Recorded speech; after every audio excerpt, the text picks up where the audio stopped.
L'intelligence artificielle, c'est un domaine qui est assez vieux. Les premiers travaux qui sont généralement reconnus comme intelligence artificielle, ils datent de 1943. Donc c'est la première modélisation de neurones.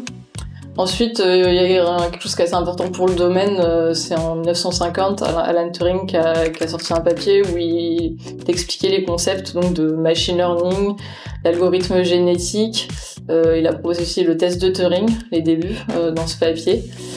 On n'utilisait pas encore les termes intelligence artificielle. C'est un terme qu'on a commencé à utiliser à partir de 1956, à l'issue donc d'un workshop à Dartmouth. C'est McCarthy qui a employé le terme pour la première fois. Le domaine a beaucoup évolué depuis. Donc à l'époque, c'était des systèmes avec un agent. On faisait aussi, on avait au tout début des neurones, on faisait pas encore des réseaux de neurones. On avait des systèmes experts, donc c'était des règles métiers pour essayer de prendre des décisions. Les années 75-80, on est passé au système multi-agent. Il y a eu un renouveau autour de 85 sur les réseaux de neurones, mais sur ce qu'on a actuellement, donc avec les LLM, qui est du coup un peu le sous-domaine à la mode, mais les sous-domaines qui existaient avant, ils existent toujours. Il y a toujours de la recherche dedans et on s'en sert toujours pour d'autres applications.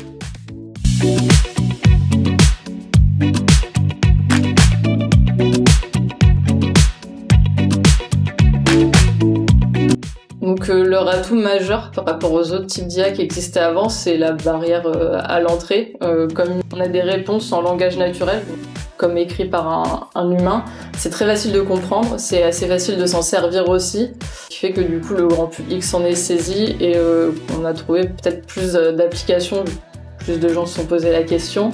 Le deuxième, c'est que comme ils sont entraînés sur des gros jeux de données, ils ont des connaissances donc, dans plein de domaines et du coup ils sont capables à répondre plein de questions assez généralistes. Par contre, on a un inconvénient assez majeur aussi, c'est qu'ils sont pas experts dans une chose précise. Donc on a un peu le même phénomène que donc on est dans un jeu vidéo, on a un paysage, il a l'air très bien, mais si on zoome, il va être flou parce que c'est pas la réalité. Et là, c'est pareil, si on va poser des questions trop précises, on va avoir des réponses un peu moins bonnes, on va se rendre compte que ça marche pas si bien que ça. La deuxième chose, c'est qu'ils sont faits donc pour le traitement de texte. Donc c'est une famille qu'on appelle donc le NLP, Natural Language Processing. Donc on va traiter donc du texte, donc ils vont être très bons sur trouver des informations donc dans des documents textuels, les résumer peut-être, générer des phrases cohérentes, donc générer du texte. Par contre, dès qu'il va falloir faire des calculs, du raisonnement logique vraiment formel, ce genre de choses, ça va pas du tout être leur utilité première. Et de par leur méthode de fonctionnement, ils vont être moins bons à ça parce que c'est pas fait pour ça. Et il va y avoir d'autres modèles d'IA qui sont beaucoup plus adaptés, qui vont être meilleurs pour ça.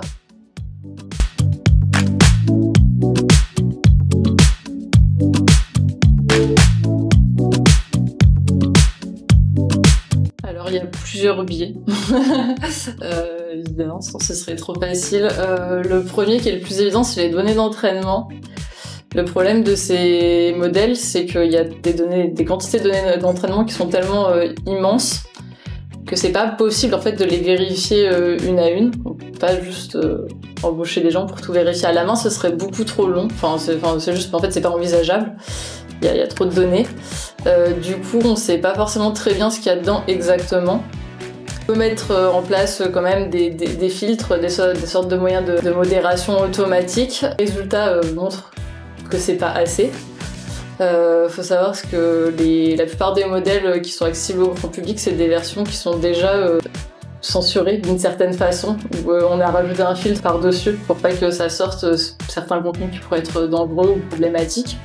Du coup, il y a vraiment un travail à faire dans le choix de ces jeux de données. Peut-être prendre moins de données, des données de meilleure qualité, réfléchir mieux aux sources à partir desquelles on va extraire les données.